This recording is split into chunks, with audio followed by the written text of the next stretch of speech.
Hi, good morning, afternoon. Amuka so ikoi nungai ba pau puduna lecturing asigi episode ta ikoi ira Emporium Birla Emporium ira finance amadi ira groups of communication gi maikai degi ikoi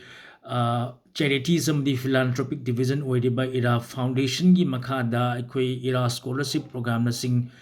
ira scholarship program na sing basing pi khraba matungda ikoi mathang asidi ira foundation gi makhada aikoi charity donation tawjaba dugumba project ni maram maduna prithvi pumada amadi manipur da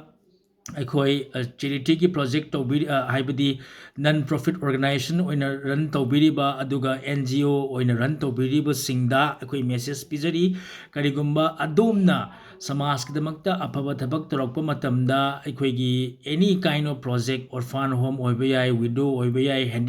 handicap singi oiba yai hairibasing asi tawbirakpa matamda aikoi sen thumgi awaba soidina laigani aduna hairiba sen thumgi awaba asi koi chana thaknabagi matangda firolgi matangda education gi matangda medical gi matangda amadi hingnabagi matangda oigani maram aduna manipur amadi prithvi pumada tabireba yengbiriba singna asigumba NGO natraga non profit organization tawriba singi nungaiba pauni karigumba adomna lisang sitna amadi matam sangna thabak tawbigi natraga tawbirakpa matamda pisagi awaba fangi awaba leibadu aikoi +9197741835 tuda hi hello tawduna message thabirau aduga akupa marul khangbiraga adom gi darkar leiba fund sing akoi donation tawjagani maram maduna adom gi tawbiriba sinfam singda natraga project singda chauna mai pakna bagi aikoi donation amadi charity funding leijai maram maduna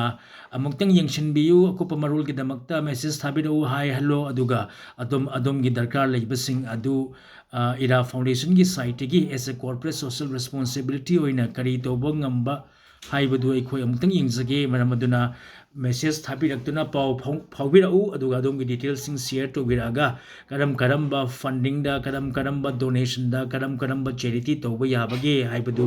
aikoi kupna adom gi number da thajarakani aduga kanaba sing ase lobi hau thank you